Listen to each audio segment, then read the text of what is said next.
नमस्कार मेरे शिव महापुराण के रसिक श्रोतागण। शिव महापुराण के पाठ के क्रम को हम आगे बढ़ाएं। आइए कर लेते हैं इसके पहले शिव पार्वती की वंदना।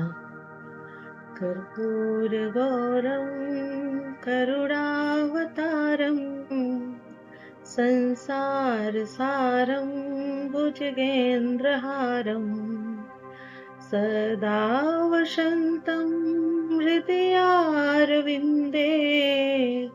भवं भवानी सहितं नमामि। शिव पार्वती की वंदना के बाद आइए देखते हैं हमारा शिव महापुराण के पार्वती खंड रुद्र संहिता में हमारा आज कौन सा अध्याय है और हमारे पाठ का नाम क्या है। तो हमारा रुद्र संहिता के पार्वती खंड में आज हमारा दूसरा अध्याय है, अद्वितीय अध्याय, और हमारे पाठ का नाम है पितरों की 3 मानसी कन्याओं मैना, धन्या और कलावती के पूर्व जन्म का वृत्तांत तथा सनकादि द्वारा प्राप्त शाप एवं वरदान का वर्णन। तो चलिए अपने पाठ को हम स्टार्ट करते हैं। नारद जी बोले, हे महाप्राज्ञ, हे विधे, अब आदर पूर्वक मैना की उत्पत्ति का वर्णन कीजिए और साप के भी विषय में बताइए। इस प्रकार मेरे संदेह को दूर कीजिए।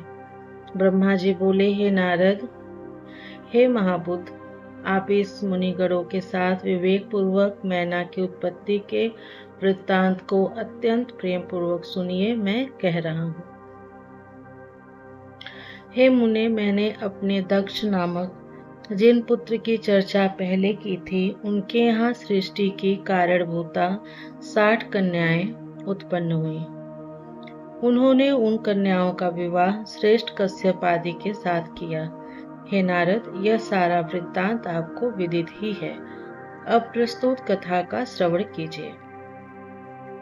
उन्होंने उनमें से स्वधा नाम की कन्या पितरों को दी।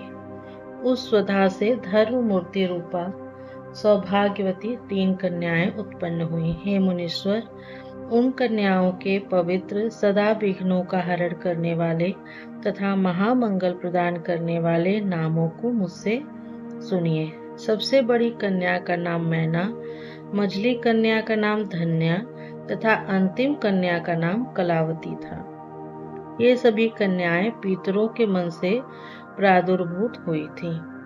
ये अयोनिजा कन्याएं लोकाचार के अनुसार स्वधा की पुत्रियां कही गई हैं। इनके पवित्र नामों का उच्चारण करके मनुष्य समस्त कामनाओं को प्राप्त कर लेता है। वे जगत की वंदनीय लोकमाता, परमानंद को देने वाली योगिनी स्वरूपा, उत्कृष्ट ज्ञान की निधि तथा तीनों लोकों में विचरण करने वाली हुई। हे मुनीश्वर, एक समय की बात है, वे तीनों बहनें भगवान विष्णु के निवास स्थान श्वेत द्वीप में उनके दर्शन के लिए गईं। भक्ति पूर्वक विष्णु को प्रणाम तथा उनकी स्तुति करके वे उनकी आज्ञा से वहीं रुक गईं। वहां उस समय बहुत बड़ा समाज एकत्रित था। हे मुने, उसी अवसर पर ब्रह्मा के पुत्र शनकादि सिद्धगण भी वहां गए और श्रीहरि को प्रणाम कर वहीं उनकी आज्ञा से बैठ गए। तब सभी लोग सनकादि मुनियों को देखकर वहां बैठे हुए लोक वंदित देवता आदि को प्रणाम करके शीघ्र उठ खड़े हुए। किंतु हे मुने, वे तीनों बहनें परात्पर शंकर की माया से मोहित होने के कारण प्रारब्ध से विवश हो नहीं उठी। शिव जी की माया अत्यंत प्रबल है, जो सब लोगों को मोहित करने वाली है। समस्त संसार उसी के अधीन है। वह शिव की इच्छा कही जाती है। उसी को प्रारब्ध भी कहा जाता है। तो उसके अनेक नाम हैं। वह शिव की इच्छा से ही प्रवृत्त होती है, इसमें संदेह नहीं है। उसी शिव माया के अधीन होकर उन कन्याओं ने सनक आदि को प्रणाम नहीं किया। वे केवल उन्हें देखकर विस्मित हो बैठी रह गईं।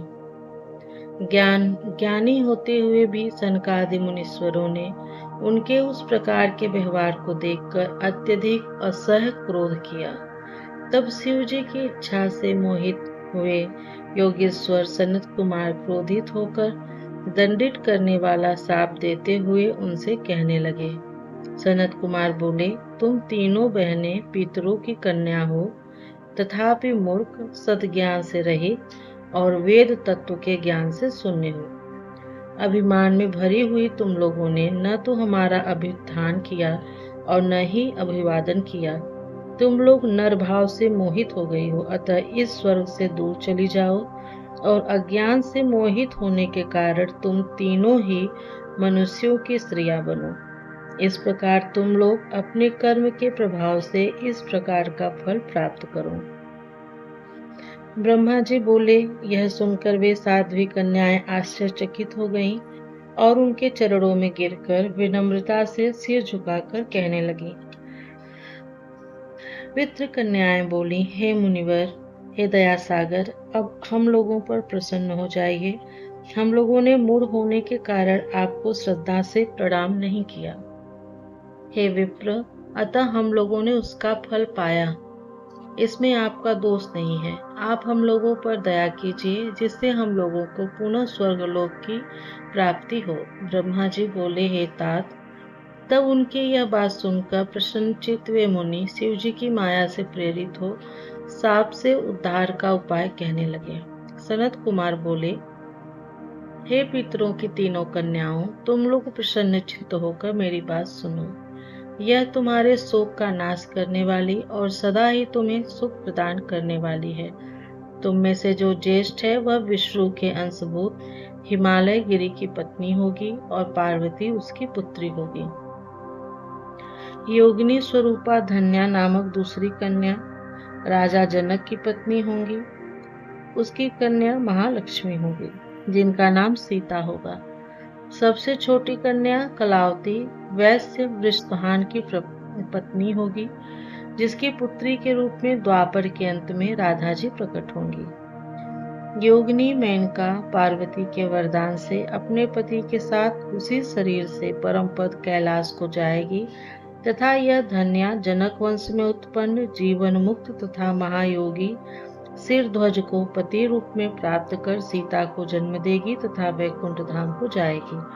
वृषभान के साथ विवाह होने के कारण जीवन मुक्त कलावती भी अपनी कन्या के साथ गोलोक जाएगी, इसमें संशय नहीं है।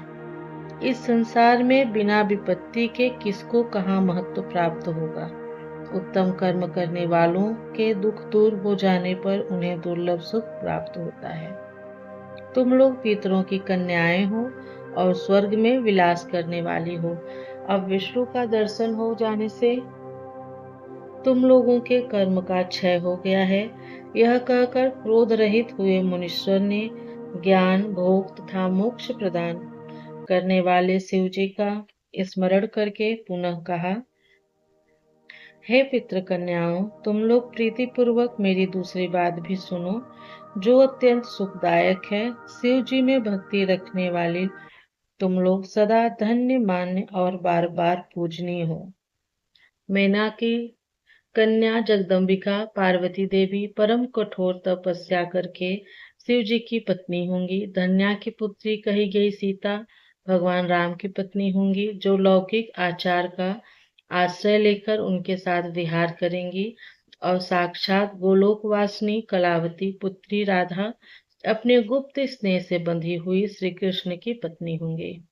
ब्रह्मा जी बोले, इस प्रकार कहकर सबके द्वारा स्तुत वे भगवान सनत कुमार मुनि अपने भाइयों सहित वहीं अंतर्हित हो गए। हे तात, पितरों की मानसिक कन्याएं वे तीनों बहनें पाप रहित हो सुख पाकर तुरंत अपने धाम को चली गईं। इस प्रकार श्री शिव महापुराण के अंतर्गत द्वितीय रुद्र संहिता के तृतीय पार्वती खंड में पूर्व गति वर्णन नामक दूसरा अध्याय पूर्ण हुआ। प्रियम शंकरम सर्वनाथम नमामि। हर हर महादेव। हरे नमः, हरे नमः, हरे नमः।